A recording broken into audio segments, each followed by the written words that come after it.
I'm friends with the monster that's under my bed. Get along with the voices inside of my head. You're trying to save me, stop holding your breath. And you think I'm crazy, yeah, you think I'm crazy. Hey guys, Spartan 1 here for the Spartan Preparedness group. So I received a couple questions about the Lyme video that I made earlier. So I'm bringing you another one. So Lyme Part 2. In this one I'm going to talk more about the symptoms and some ways of curing yourself.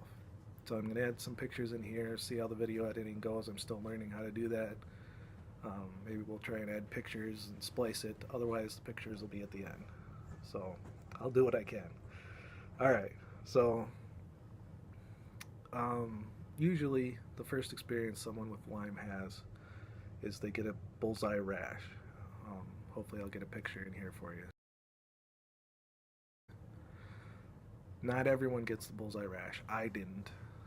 And that makes it harder to diagnose because doctors will not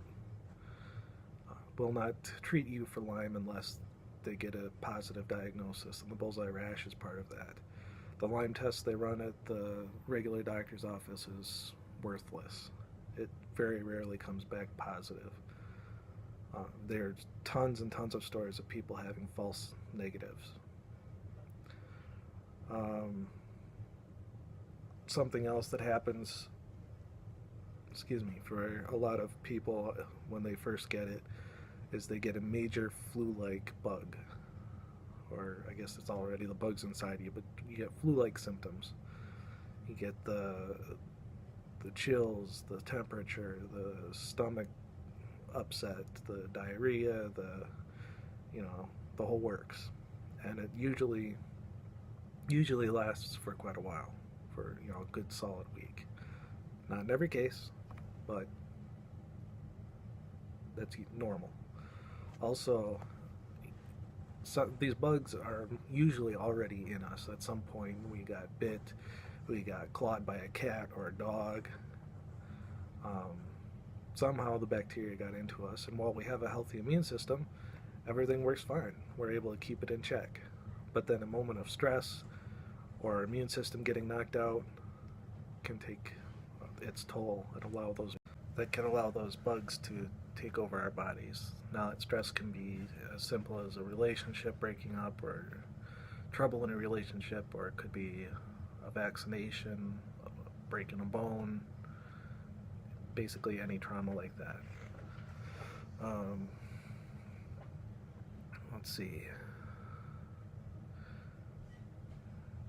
There's a huge laundry load of symptoms. I could sit here and go on and on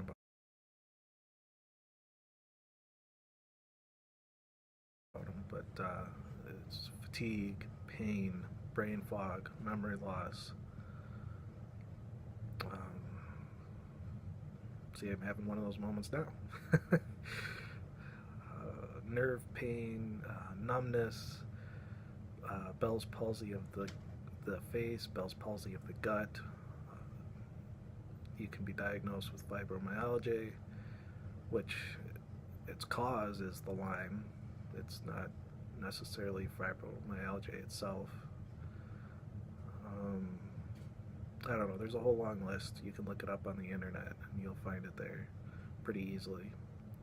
Now, usually Lyme does not come by itself. Most ticks carry more than one bug with them, and these are usually Bartonella and Babesia.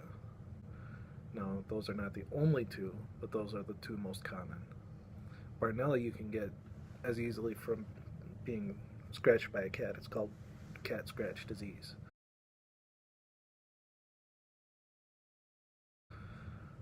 And again, it gets into your body and then it waits for its chance to take over. So those have to be treated separately from the Lyme to be able to have success. You can treat them together, but it does have to be addressed, or else you won't have success with treating the Lyme itself.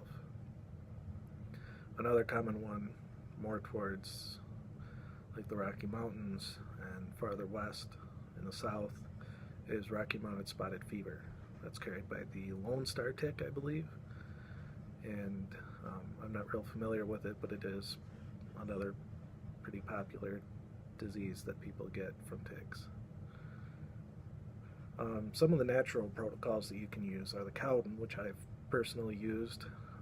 It's very, very easy and has a lot of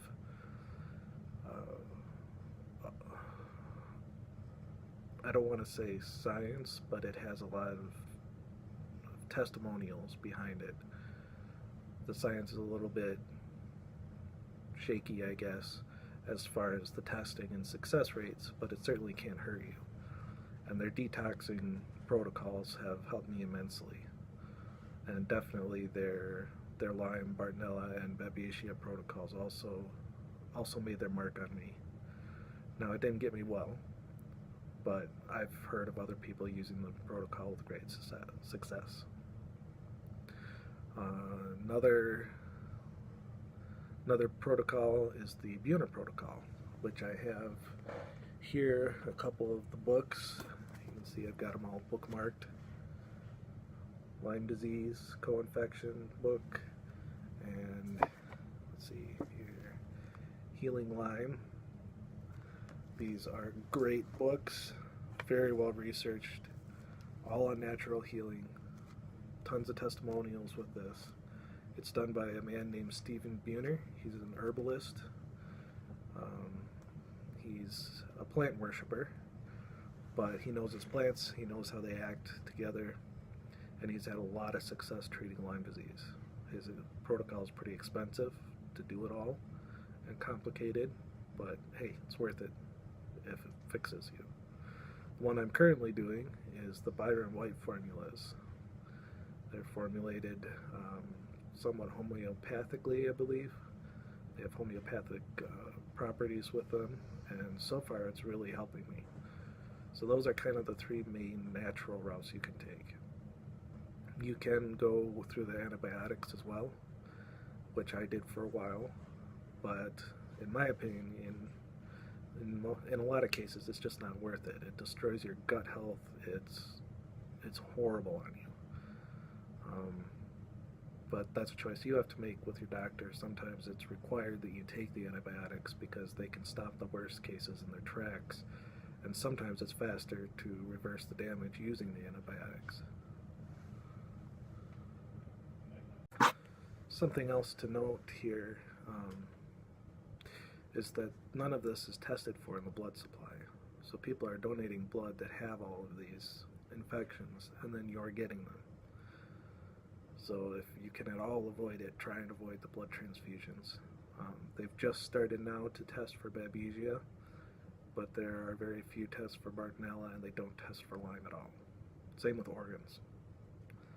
So if you have Lyme, you can't be an organ donator, and you can't donate blood or plasma.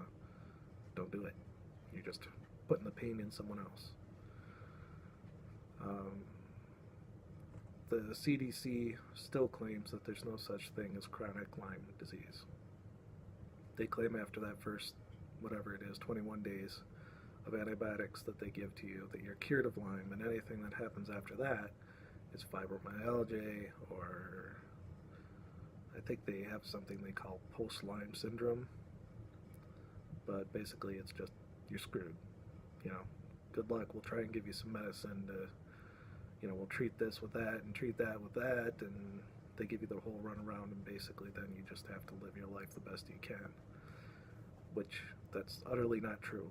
It's well documented that there's a chronic form of it, that it's not killed within those first 3 weeks, especially if you don't catch it right away. People fight this for years, depending on how long they've been infected and where the infection is inside them. So, alright, I will try and roll in some of those pictures. May is Lyme Disease Awareness Month, which is why I'm releasing the video on May 1st.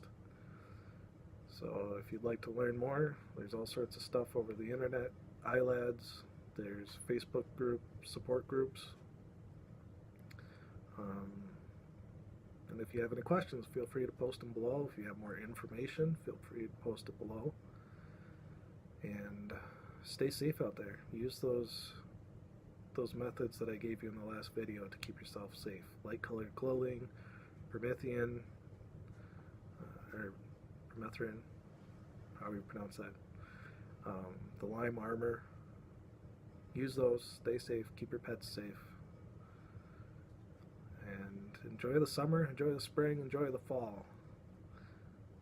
And good health to you. Day is Volt, Spartan 1 out.